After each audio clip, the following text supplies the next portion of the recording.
akan menjelaskan mengenai strategi manajemen talenta.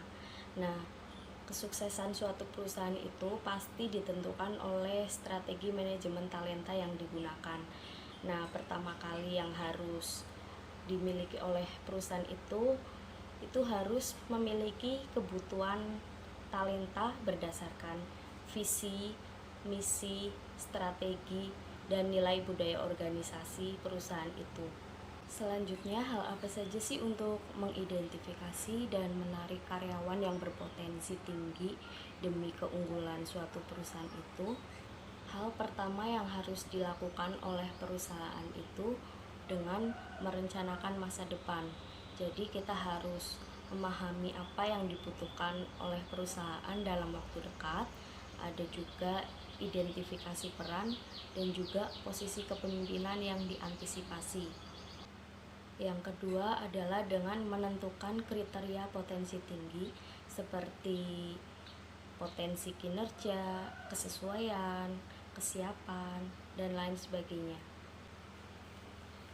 Dan yang ketiga itu adalah dengan membuat kriteria potensi tinggi yang dapat diukur dengan menggunakan pendekatan konsensus pembuat keputusan atau dengan pendekatan berbasis kriteria. Selanjutnya yang terakhir itu ada identifikasi kandidat berpotensi tinggi.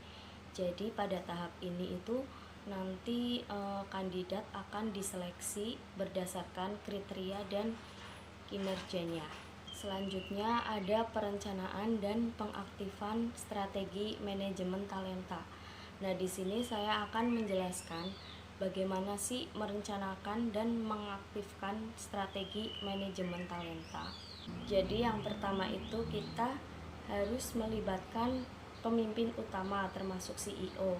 Di sini kita itu harus menjelaskan mengapa suatu strategi manajemen talenta itu dibutuhkan, terus ada garis besar tujuannya itu apa. Kita juga harus meminta dukungan secara penuh kepada pemimpin itu. Yang kedua itu adalah dengan menetapkan seorang pemimpin talenta. Jadi biasanya di sini itu menunjuk seorang senior untuk mengembangkannya. Yang ketiga itu ada audit posisi kunci dan kompetensi yang dibutuhkan. Jadi hal ini itu akan membantu memahami bakat yang ada serta juga bisa memenuhi tujuan saat ini.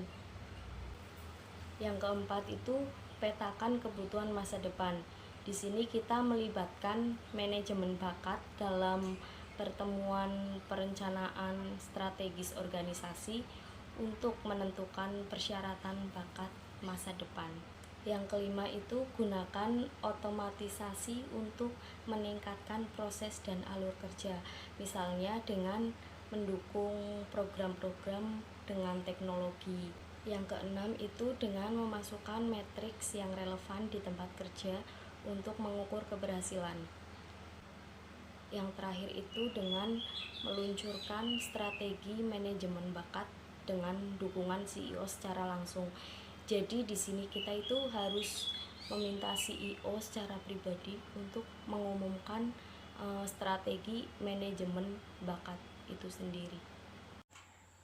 Di sini saya akan mendeskripsikan tentang proses talent management. Berdasarkan penelitian yang dilakukan oleh The Office of Talent Management and Organizational Development tahun 2010, talent management terdiri dari 4 proses. Nah, dari 4 proses utama talent management itu sendiri terdiri dari inclusion, engagement, competencies, dan retention. Pertama, inclusion. Inclusion sendiri ini merupakan keadaan di mana individu merasa sebagai bagian proses organisasi. Kedua, engagement, yang merupakan hubungan di antara organisasi dengan karyawan. Nah, proses engagement ini di dalam model talent management merupakan sebuah hal untuk memastikan karyawan yang antusias mengenai pekerjaan mereka dan mengambil langkah positif untuk meningkatkan reputasi organisasi. Ketiga, kompetensis. Nah, kompetensis ini itu untuk memastikan karyawan memiliki kompetensi yang tepat untuk bekerja di bidang organisasi dan memenuhi tujuannya. Sedangkan yang keempat, ada retention, yang merupakan sebuah kepastian untuk karyawan supaya tetap bertahan di organisasi dan tidak pindah ke perusahaan lain. Untuk mendukung proses manajemen talenta di sebuah perusahaan atau organisasi, ada beberapa hal yang harus dilakukan. Di antaranya adalah, pertama, jika sebuah perusahaan atau organisasi menginginkan karyawan memiliki produktivitas yang tinggi dan berdedikasi pada perusahaan, maka organisasi atau perusahaan tersebut harus ikut melibatkan karyawan pada tujuan-tujuan yang ingin dicapai oleh perusahaan. Kemudian, setiap karyawan berhak untuk mengetahui peranannya sebagai individu maupun sebagai bagian dari sebuah unit usaha atau departemen atau wilayah di perusahaan, agar setiap karyawan memahami dengan jelas tujuan dan sumbangsihnya bagi kemajuan dan keberhasilan perusahaan itu secara keseluruhan. Hal tersebut didasari oleh sikap alamiah manusia yang ingin memiliki kebanggaan.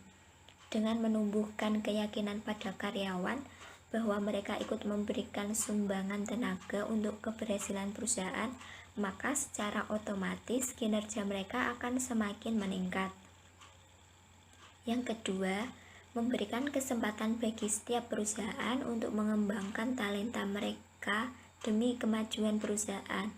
Proses seleksi karyawan sebelum seseorang diterima secara resmi menjadi bagian dari perusahaan sangatlah penting untuk menyaring orang-orang tersebut yang memang memiliki minat dan bakat di bidang yang digeluti oleh perusahaan. Terus, selain kesempatan yang luas untuk mengembangkan talenta bagi kemajuan perusahaan, berikan juga kesempatan bagi para karyawan untuk mengembangkan karir mereka ke jenjang yang lebih tinggi. Dengan terbukanya jenjang karir yang jelas, akan membuat karyawan menjadi lebih bergairah dalam bekerja, sehingga secara otomatis akan meningkatkan produktivitas perusahaan. Yang ketiga dan menjadi hal yang terakhir, yaitu untuk mendukung kualitas kerja para karyawan, maka suatu perusahaan atau organisasi harus memberikan penghargaan yang sepantasnya kepada para karyawannya. Kepada para karyawan tersebut tidak hanya diberikan dengan cuma-cuma, dengan catatan penghargaan tersebut hanya diberikan kepada karyawan yang berhasil mencapai prestasi tertentu atau mencapai tingkat kontribusi tertentu pada perusahaan. Penghargaan ini sangatlah penting untuk memberikan kesan baik pada para karyawan bahwa hasil kerja keras mereka benar-benar dihargai dengan cara yang setimpal. Perencanaan talenta mencakup analisis kebutuhan talenta, identifikasi posisi kunci perusahaan, dan analisis kelompok talenta. Proses perencanaan talenta itu harus selaras dengan kebutuhan perusahaan di masa depan dan dilakukan seakurat mungkin. Kesalahan dalam melakukan perencanaan talenta akan berdampak cukup serius pada kegagalan manajemen talenta. Untuk berdampak dalam mencapai tujuan perusahaan berkaitan dengan pemenuhan talenta itu sendiri demi memajukan perusahaan di masa yang akan datang. Akibatnya, pengeluaran perusahaan mencakup biaya, tenaga, pikiran, dan usaha akan sangat tidak sebanding dengan hasil yang dicapai. Menurut Wahyu Ningtyas, tahun 2015 menyatakan bahwa organisasi melalui profesional SDM memprediksi secara sistematis penawaran dan kebutuhan talenta organisasi di masa yang akan datang. Analisis kebutuhan talenta harus dilakukan secara sistematis dan tetap mempertimbangkan seluruh faktor yang mempengaruhinya. Sebagai contoh, yaitu strategi organisasi, budaya, ketersediaan kapabilitas SDM, lingkungan kompetitif, pasar tenaga kerja, dan lain sebagainya. Organisasi harus menyadari bahwa kriteria talenta yang dibutuhkan khususnya adalah kriteria untuk posisi kunci. Dalam menentukan kelompok talenta dapat dilakukan berdasarkan posisi level struktural maupun posisi level fungsional. Posisi level struktural contohnya direktur, manajer, dan supervisor. Sedangkan pada posisi fungsional itu seperti penasihat senior dan ahli. Perencanaan yang benar akan menjamin ketersediaan orang yang tepat, di tempat yang tepat, dan waktu yang tepat. Yang pertama, ini akan membahas tentang analisis kebutuhan talenta. Setiap perusahaan atau organisasi memiliki kebutuhan akan talenta dengan kriteria yang berbeda.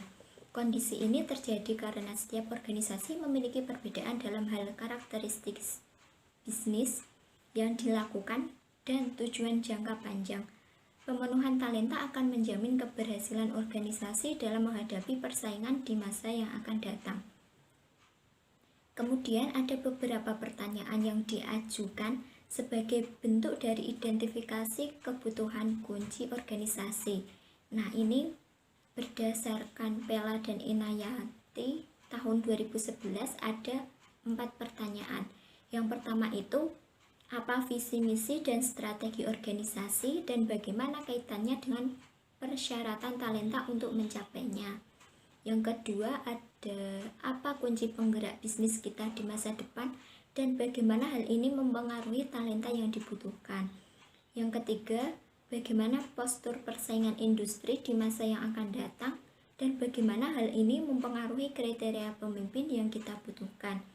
Kemudian pertanyaan yang keempat adalah bagaimana budaya dan nilai-nilai perusahaan yang akan kita kembangkan dan bagaimana formasi tersebut memperjelas karakteristik talenta yang kita butuhkan di masa depan. Visi merupakan gambaran tentang kondisi perusahaan atau organisasi yang ingin dicapai di masa depan.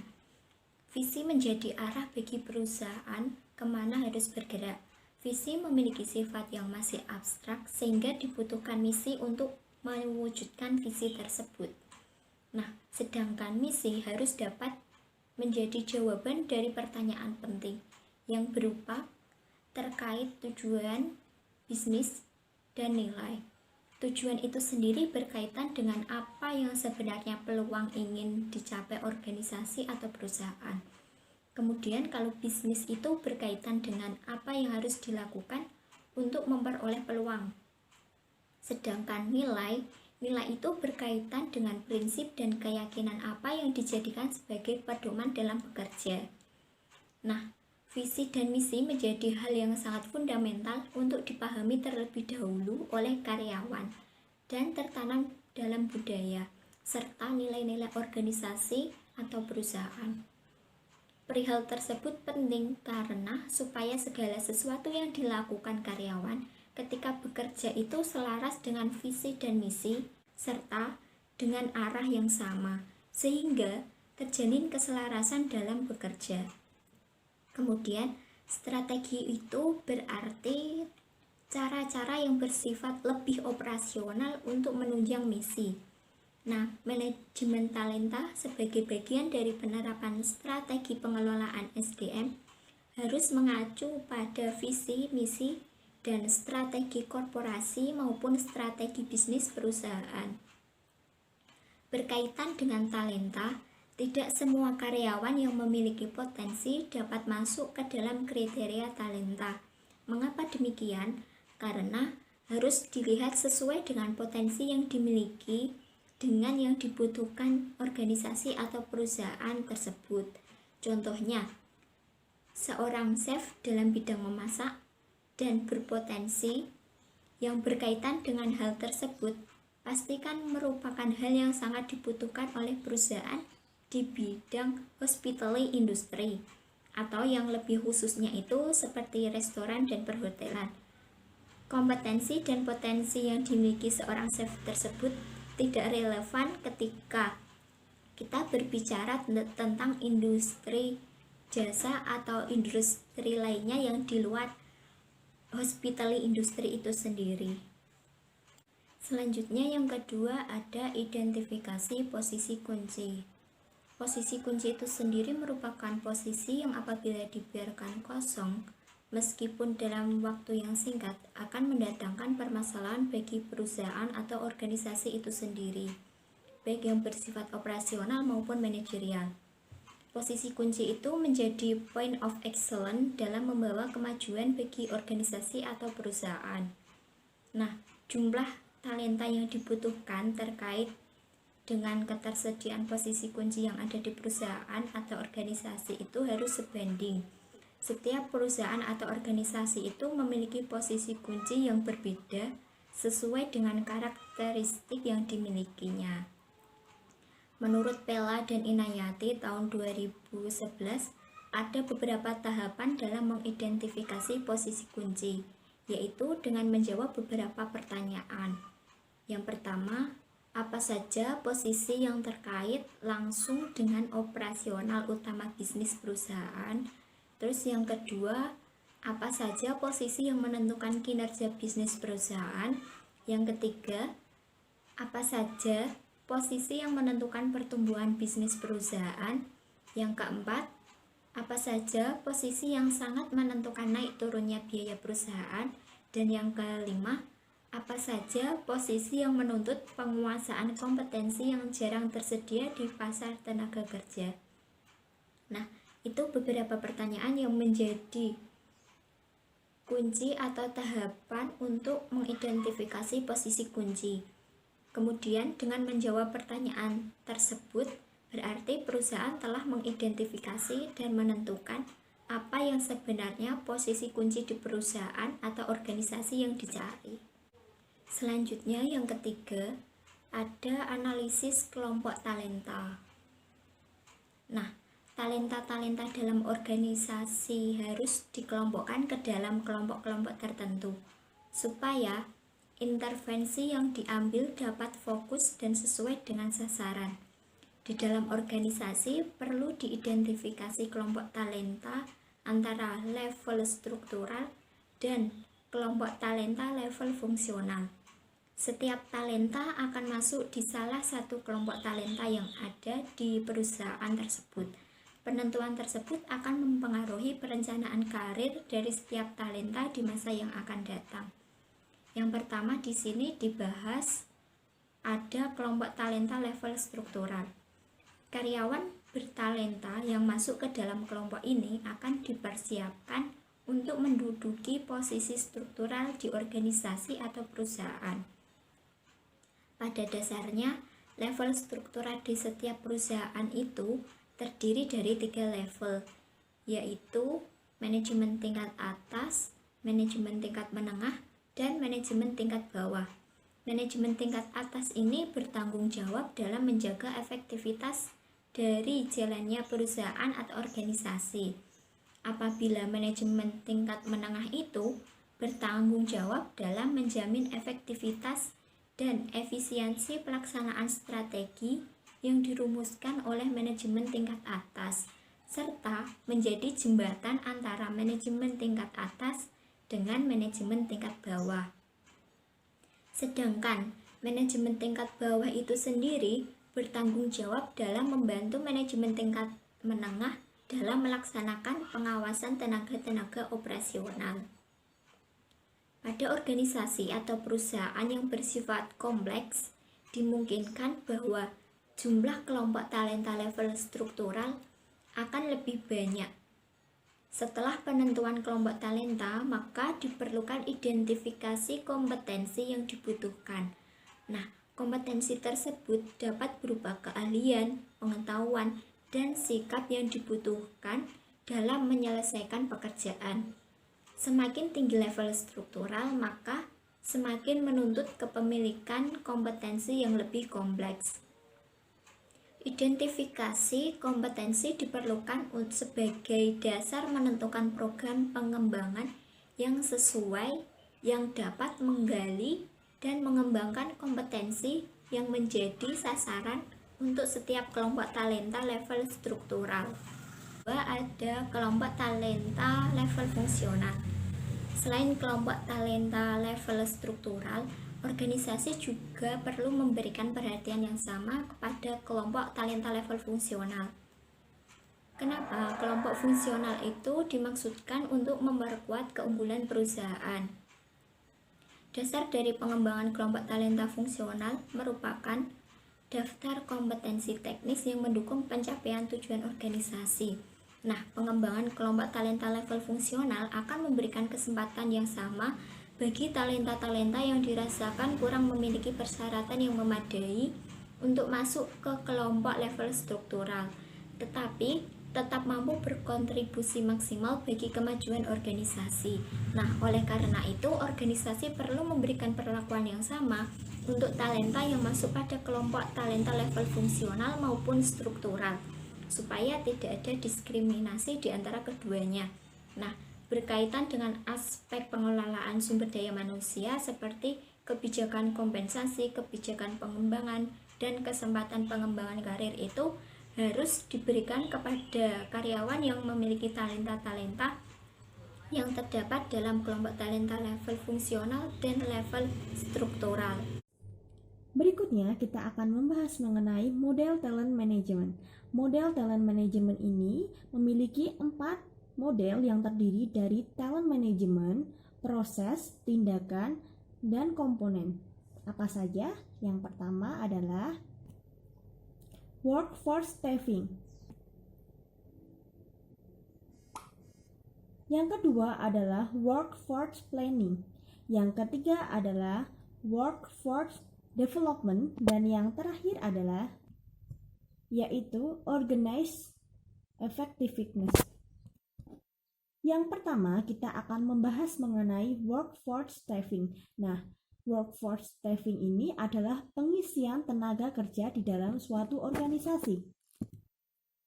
Nah, untuk berikutnya kita akan membahas hal-hal apa saja sih yang ada di dalam workforce staffing ini. Poin pertama yaitu job analysis.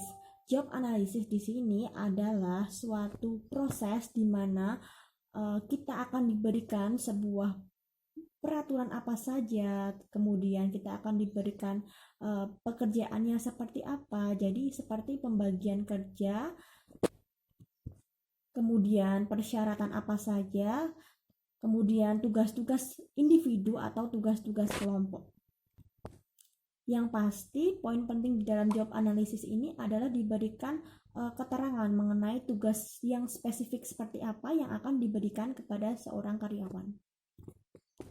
Yang berikutnya adalah poin berikutnya, talent acquisition, yaitu proses menemukan atau mencari seseorang atau tenaga kerja yang berbakat. Gunanya untuk memenuhi kebutuhan suatu organisasi atau instansi. Poin berikutnya yaitu employee selection. Nah, di sini mereka akan melalui proses wawancara dan evaluasi untuk jabatan tertentu. Nah, di sini adalah proses di mana mereka akan memilih dari beberapa orang yang terpilih untuk memenuhi jabatan yang diinginkan. Nah, jabatan yang diinginkan ini adalah jabatan yang sesuai dengan kriteria yang dimiliki atau diinginkan suatu perusahaan. Poin yang terakhir yaitu onboarding. Nah, di sini onboarding adalah mekanisme yang akan dilalui oleh karyawan baru untuk mendapatkan suatu kemampuan, pengetahuan, dan perilaku yang didasarkan dengan ketentuan yang telah berlaku guna mendapatkan karyawan yang efektif. Yang berikutnya kita akan membahas mengenai workforce planning. Nah, di sini adalah sebuah tindak lanjut dari suatu organisasi menyatukan sebuah prioritas dan kebutuhan organisasi dengan kebutuhan tenaga kerjanya demi memastikan bahwa tujuan suatu organisasi itu dapat tercapai. Berikut tindakan apa saja yang dilakukan dalam workforce planning. Poin pertama yaitu succession planning. Nah, succession planning ini adalah proses mengidentifikasi seseorang atau karyawan dengan apa yang dia punya atau bakat yang dia punya untuk memenuhi kebutuhan perusahaan. Jadi potensi-potensi apa yang perlu digali untuk memberikan potensi yang lebih untuk perusahaan. Yang berikutnya yaitu performance management.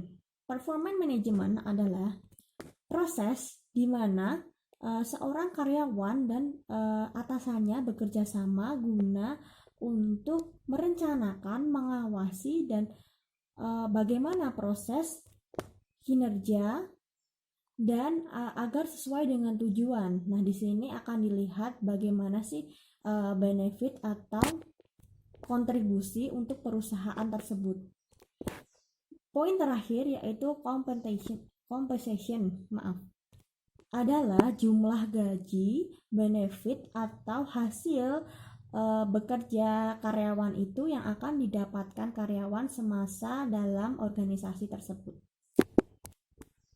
Nah, itu beberapa poin. Kemudian kita akan beralih lagi yang ketiga yaitu workforce development, yaitu pengembangan tenaga kerja secara berkeseluruhan. Nah, di sini tidak hanya individu atau perseorangan, jadi ini mungkin secara divisi. Nah, kita akan mengembangkan potensi-potensi karyawan tersebut sesuai kemampuannya atau potensi yang dimilikinya. Nah, apa saja sih yang ada di model ini? Yang pertama, poin pertama yaitu training and development, yaitu fungsi dari manajemen sumber daya manusia yang fungsinya adalah untuk meningkatkan kinerja dan kemampuan karyawannya di dalam latar suatu organisasi. Poin kedua yaitu leadership development. Aktivitas apapun yang dilakukan guna untuk meningkatkan suatu kepemimpinan dalam suatu organisasi atau instansi. Poin berikutnya yaitu career development. Proses seumur hidup dalam mengurus suatu pembelajaran dan pekerjaan agar maju ke arah karir yang lebih bagus. Nah, itu beberapa poin penting dari workforce development. Yang terakhir yaitu kita akan beralih ke model organizational effectiveness. Adalah seberapa sih efektif organisasi dalam mencapai tujuannya yang telah ditetapkan oleh perusahaan. Nah, berikut ini apa aja sih poin-poin penting di dalamnya. Yang pertama adalah change management. Adalah bagaimana sih cara organisasi agar mengkondisikan aktivitasnya agar dapat beradaptasi dalam perubahan lingkungan yang secara tiba-tiba, internal maupun eksternal. Yang kedua adalah team effectiveness.